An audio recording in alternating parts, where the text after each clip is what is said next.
Hello everyone, welcome again. और आज की इस वीडियो में हम बात करने वाले हैं कि कैसे CMR 2017 के रेगुलेशन नंबर 111 की साइज ऑफ पिलर वाली टेबल आसानी से याद कर सकते हैं।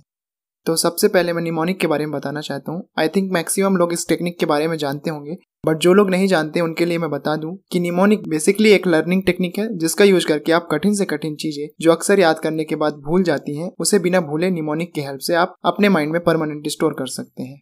कुछ निमोनिक के बेसिक एग्जांपल यहाँ पर हैं, जैसे हम अपने हैंड्स के हेल्प से पर्टिकुलर मंथ में डेज को काउंट कर सकते हैं, सोलर सिस्टम को आसानी से याद कर सकते हैं, कुछ नंबर का यूज करके हम इंपॉर्टेंट डेट्स, ईयर्स इजीली याद कर सकते हैं। तो आज हम इसी निमोनिक टेक्निक के थ्रू साइज ऑफ पिलर वाली टेबल याद करने की कोशिश करेंगे। जनरली ये टेबल याद नहीं होती, और अगर याद होती है तो मेन टाइम पर टेबल के डेटा भूल जाते हैं। सो इस टेबल को हम निमोनिक टेक्निक का यूज करके इजी बनाने की कोशिश करेंगे। बेसिकली इस टेबल को हम शॉर्ट स्टोरी से याद करेंगे। इस स्टोरी में समझो टेबल एक सोसाइटी है और उसके एलिमेंट्स मतलब डेटा जो है वो इस सोसाइटी के अलग अलग मेंबर्स हैं। अब टेबल बनाने से पहले हमें कुछ पॉइंट्स का ध्यान रखना पड़ेगा। पॉइंट नंबर 1 यह है कि इस पूरे टेबल के बनने के दौरान नंबर 3 का काफी इंपॉर्टेंस होगा, क्योंकि मैक्सिमम डेटा नंबर 3 पर ही डिपेंडेंट है। सेकेंड पॉइंट यह है कि टेबल की शुरुआत हमेशा 12 से होगी, जो कि खुद एक नंबर 3 है। मींस 12 दो डिजिट से मिलकर बना है, सो दोनों डिजिट का सम 3 होता है। तो इस तरह 12 को हम 1 + 2 = 3 से याद कर सकते हैं। नेक्स्ट पॉइंट में हमें यह याद रखना है कि टेबल में डेटा 3 प्रकार से पुट कर सकते हैं, शेयरिंग से, एडिशन से, या फिर एज इट इज से। मींस जो नंबर जैसा है उसे नेक्स्ट टेबल में वैसे ही रख देंगे। फोर्थ पॉइंट यह है कि हमें टेबल के बाहर एक मैप दिखेगा जिसका यूज हम डेटा फिलिंग में करेंगे, बट इस मैप का यूज सिर्फ एडिशन ऑपरेशन में ही करेंगे। Sharing and as it is operation में इसकी कोई जरूरत नहीं पड़ेगी। तो आइए टेबल को क्रिएट करते हैं। जैसा कि मैंने पहले कहा था कि टेबल की शुरुआत नंबर 12 से होगी। यहाँ पर 6 रोज हैं एंड 4 कॉलम्स हैं, मींस टोटल 24 डेटा हम फिल कर सकते हैं। मैंने फर्स्ट रो के फर्स्ट एलिमेंट पर 12 को पुट कर दिया। अब जैसे नंबर 3 इस पूरी टेबल में इंपॉर्टेंट रोल प्ले करने वाला है, तो हमने फर्स्ट रो के लास्ट एलिमेंट को छोड़कर +3 करके second and third element find कर लिए। बेसिकली फर्स्ट रो में मैंने एडिशन किया। फर्स्ट रो अभी इनकम्प्लीट है, उसे वैसा ही छोड़कर सेकंड रो पर आते हैं। सेकंड रो का फर्स्ट, सेकंड, थर्ड एलिमेंट हमें फर्स्ट रो के एलिमेंट से वर्टिकली प्लस करने पर मिलेंगे। हमने वर्टिकली +1 किया, हमें 13, 16 एंड 19 सेकंड रो के फर्स्ट 3 डेटा मिल गए। अभी भी फर्स्ट एंड सेकंड रो के लास्ट एलिमेंट्स एम्प्टी हैं। अब सेकंड रो के लास्ट एडिशन में 19 आया।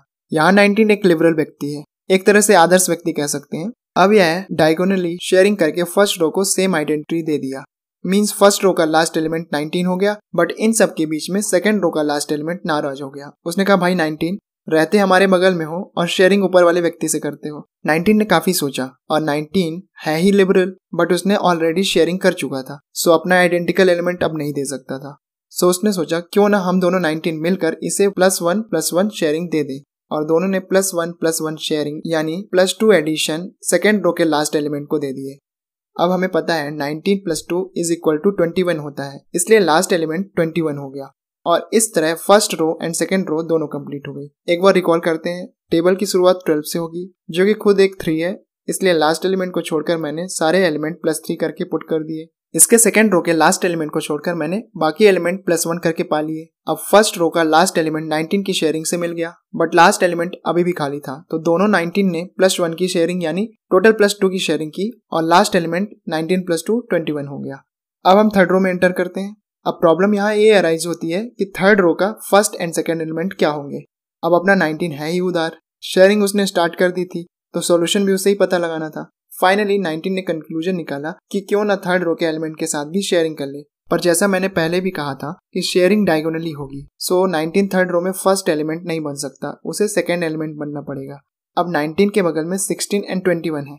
21 तो ऑलरेडी शेयर्ड प्रोडक्ट है और करेगा भी, तो फर्स्ट एलिमेंट बन नहीं सकता। फाइनली 19 16 से हेल्प मांगता है, और 16 एंड 19 दोनों शेयरिंग करके थर्ड रो के फर्स्ट एंड सेकंड एलिमेंट बन जाते हैं, and third and fourth element +3 की हेल्प से आ जाएंगे। सो सेकंड एलिमेंट 19 है, सो 19 + 3 = 22 एंड 22 + 3 = 25। अब बेसिकली देखें तो थर्ड रो एक मैप बना रही है, इसके सारे एलिमेंट्स +3 से आ रहे हैं, लाइक 60 + 3 = 90, 90 + 3 = 22, 22 + 3 = 25। सो इस रो के सामने मैं ऑल +3 लिख सकता हूँ, क्योंकि इसके सारे एलिमेंट्स +3 से आते हैं। अब इस रो में 22 एंड 25 बिना शेयरिंग के थे, तो उन्होंने कहा कि नेक्स्ट रो में फर्स्ट एंड सेकंड एलिमेंट बनने का मौका हमें भी चाहिए। परमिशन ग्रांट हुई एंड फोर्थ रो के फर्स्ट एंड सेकेंड एलिमेंट में एज इट इज ऑपरेशन का यूज करके 22 एंड 25 ने रिस्पेक्टिवली अपना साम्राज्य बना लिया। अब फर्स्ट सेकेंड एलिमेंट्स तो आ गए, अब लास्ट 2 एलिमेंट कैसे लाएं? फाइनली सभी 19 के पास गए, क्योंकि वॉस तो 19 ही था। उसने सोचा कि मैं तो अब सेकेंड रो में हूँ, शेयरिंग भी नहीं कर सकता, ना ही डोनेट कर सकता। सो 19 ने डिसाइड किया कि क्यों ना all+3 वाले मैप को एक्सटेंड करके एडिशन ऑपरेशन का यूज किया जाए। फाइनली उसने मैप को एक्सटेंड करवाया, +3 कॉन्सेप्ट को हटाकर फोर्थ रो के फोर्थ एलिमेंट को +4 दिया एंड फोर्थ रो के थर्ड एलिमेंट को +5 दिया। बेसिकली हॉरिजेंटली +1 करते गया। इसका मतलब यह था कि फोर्थ रो का थर्ड एलिमेंट +5 करने से मिलेगा एंड फोर्थ रो का फोर्थ एलिमेंट +4 करने से मिलेगा। So finally third element 25 + 5 is equal to 30 and 30 + 4 is equal to 34 and fourth row complete हुई। अब यहाँ आ जाता है एक न्यू रूल कि एलिमेंट्स ना तो शेयरिंग कर सकते हैं और ना ही एज इट इज पुट कर सकते हैं। बट डोंट वरी, अभी भी एडिशन रूल वैसे ही यूज कर सकते हैं। अब लास्ट रो में हमने +5 तक ही मैप एक्सटेंड किया था, उसी +5 से मैप को एक्सटेंड करते हैं। सो +5 के जस्ट नीचे हमने +5 लिखा एंड बाकी सभी प्लेस को +6 कर दिया। Means first, second and fourth element +6 करने से मिलेंगे एंड थर्ड एलिमेंट +5 करने से मिलेगा। बट क्वेश्चन यह है कि एडिशन करे किसमें? सो फिफ्थ रो के एलिमेंट्स कहते हैं कि यार हमें एक एलिमेंट प्लस करके दे दो, बाकी एलिमेंट्स हम उसकी हेल्प से फाइंड कर लेंगे। देन फोर्थ रो के फर्स्ट एलिमेंट से ही हमने +6 किया, क्योंकि सबसे पास वही था। सो 22 + 6 वर्टिकली प्लस करने पर 28 मिला एंड फिफ्थ रो का फर्स्ट एलिमेंट 28 हो गया। बाकी हमने मैप के हेल्प से फाइंड कर लिया।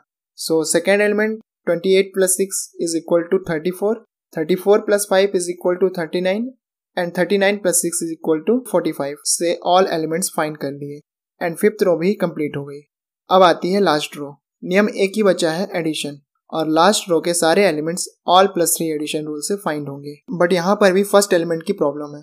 तो भाई हम सब साइंस वाले हैं, कुछ तो एक्सेप्शन होना चाहिए, राइट? तो मैंने अपने स्पेशल पावर 3 का यूज करके फिफ्थ रो के लेफ्ट साइड से थर्ड एलिमेंट को पिक कर लिया, जो कि 39 था, और उसे लास्ट रो का फर्स्ट एलिमेंट बना दिया एंड बाकी के एलिमेंट्स +3 से मिल गए। यहाँ जाकर टेबल के सारे एलिमेंट्स कंप्लीट होते हैं एंड सारे एलिमेंट हैप्पीली सर्वाइव करने लगते हैं। कुछ दिन तक सब कुछ अच्छा चलता है, बट धीरे धीरे 19 कुछ असामाजिक एलिमेंट की तरह बिहेवियर शो करने लगता है। सोसाइटी के कुछ एलिमेंट के साथ मिलकर बाकी एलिमेंट्स को परेशान करना, झगड़ना, सोसाइटी को गंदा करना आदि खराब काम शुरू कर देता है। लोग काफी अनहैप्पी रहने लगते हैं, सोसाइटी धीरे धीरे बदनाम होने लगती है, क्योंकि काम कोई और करता था, नाम सभी का आता था। अब जैसा 19 असामाजिक गैंग का मेन लीडर था एंड अच्छे एलिमेंट्स को कोई लीड नहीं कर रहा था। फाइनली अच्छे एलिमेंट्स का मैनेजमेंट नंबर 45 के हाथ में आ गया, क्योंकि 45 उन सब एलिमेंट में सबसे बड़ा था और उसने डिसाइड किया कि जो एलिमेंट्स खराब काम कर रहे हैं उन्हें एक नया नाम दे, ताकि अच्छे और बुरे लोग की पहचान हो सके। नियम के according first and last row के सारे एलिमेंट्स अच्छे हैं, छोड़कर 19 को। तो हमने फर्स्ट एंड लास्ट रो के सारे एलिमेंट्स को इनसर्कल कर लिया, छोड़कर 19 को। बट एक रो के सारे एलिमेंट्स होने चाहिए, तो 21 जो 19 के साथ शेयरिंग में था उसने रैपिडली अच्छे ग्रुप को ज्वाइन कर लिया and number of elements equal हो गए। अब 45 तो मेन लीडर है, तो उसे फिफ्थ रो से भी इंक्लूड कर लिया।